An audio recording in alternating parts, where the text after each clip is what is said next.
So part 2, here we go. All right. So he said he wanted to set boundaries with me. And I'm like, all right, cool. Let's set these boundaries because I got some too. So he told me that he was not trying to be in a relationship. And I was like, I kind of took offense to that, y'all.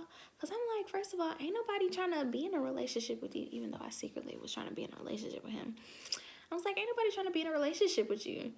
And he was like, okay, well, I just wanted to let you know because I'm not trying to do that with my life right now. I'm chasing after God. And I was like, me too. Shoo. Me too, you know? So, and he was like, I don't have time to text you and call you all the time because I'm trying to guard my heart above all else. And I was like,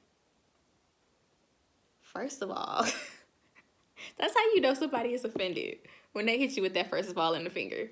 First of all, I got business to attend to. I have clients. I got stuff that I be doing. I am a whole entrepreneur out here. I don't got time to be trying to answer your text messages or calls all day either.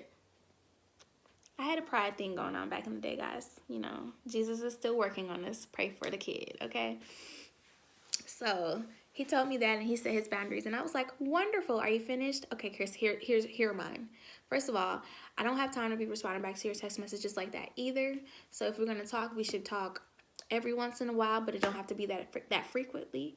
I don't want to hold hands. I ain't trying to kiss. I ain't trying to hug. None of that. Don't touch me like that. I don't like being touched. God is the first man in my life right now. Forever. I ain't gonna say right now. Forever. He is the first man in my life. And if you can't align your life with the things that I'm accustomed to, the way that God treats me, we can't be friends. And I think those were my boundaries. I think those are my boundaries. The main one was, I love Jesus and don't touch me. I think that was the main two. So after that, even though, you know what's so crazy, you could say all day what you gonna do and what you ain't gonna do. But when it really boils down to it, you gonna see what you're gonna do. So at first we were doing good about, you know, not talking that frequently and stuff. And then we started talking more frequently. Because you just be having good conversations with your best friend because he's my best friend, you know. And we were just catching up and cracking jokes and stuff. And it was really nice. And then one day, he asked me, hey, you want to have lunch? And I'm like, yeah. And Jonathan is the type of guy, he makes really romantic gestures. So I was just thinking that he was going to call me on FaceTime and we were going to have lunch over FaceTime. Y'all, like an hour or two later, well, he's like, cool, I'll see you in 3 hours. And I'm like, all right, fine. Not thinking that he was going to drive from South Carolina to have lunch with me, y'all, and then go back home.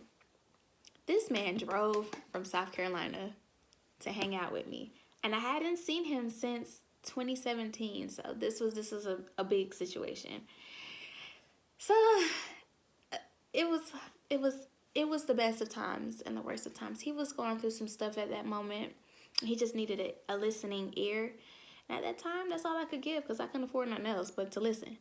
So I listened to what he had going on. We had lunch, and then our lunch turned into dinner, and then our dinner turned into an impromptu sleepover. Y'all, pump the brakes, cool your jets. He did not sleep in my room. Nobody was in the bed. We literally stayed up all night playing cards, having a good time, cracking jokes. He would not let me go to sleep because he's a night owl, y'all. Like, I was tired. Like, my eyes was burning, and I was trying to stay up, and every time I kind of fell asleep, he threatened to throw a pillow at me, but it's fine. We had a good time in my living room all night. Good times. So after that, our friendship really began to pick up. So going further down the line, one day he asked me, I asked him if he would be my plus one to one of my friends' wedding. But this is before COVID, y'all. Mind you, COVID is about to hit.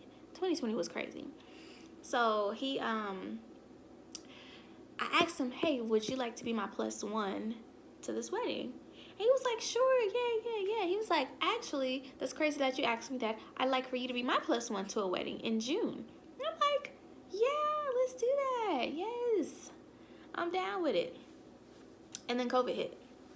And I'm like, well, my friend's wedding is canceled. So I'm sorry you can't be my plus one. But his friend's wedding wasn't canceled.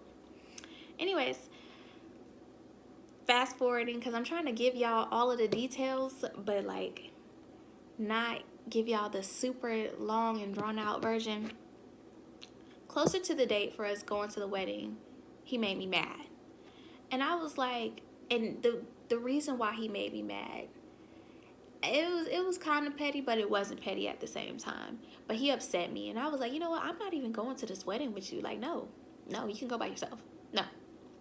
And the Holy Spirit had to get me together because I was mad. I was really mad. And Jesus talked me off the ledge, and so did my best friend. Thank you, Ree.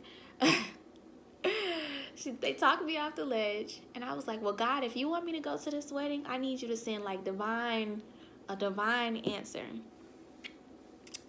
Along with that, with going to the wedding, y'all, I was currently unemployed. I had been unemployed for 6 months at that time. Well, like 4 or 5 months at that time. Still had bills to pay, still had rent to pay, the whole nine. And I'm talking about going to a wedding that's in Oklahoma. Where the money finna come from, you know? So I was like, God, if you want me to go, I need you to provide everything, and I need you to give me a divine answer that you want me to go. So I was watching Pastor Mike Todd, and this is when he was doing the Relationship Goals Reloaded series, and it was talking about racial reconciliation. And I was like, okay, God, you know, and I felt the Holy Spirit talk to me strongly. He was like, I need you to go to that wedding.